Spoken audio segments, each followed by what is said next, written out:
The question, according to the latest research, women are the demographic most affected by gambling.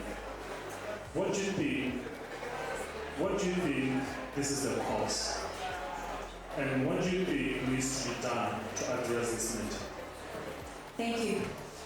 Behind closed doors, many of our mothers and sisters are fighting a silent battle, turning to a wager, not just for fun, but out of a desperate need to put food on the table.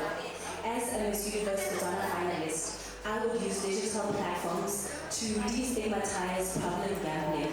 I would raise awareness on where to access financial literacy so that women are more in control of their finances.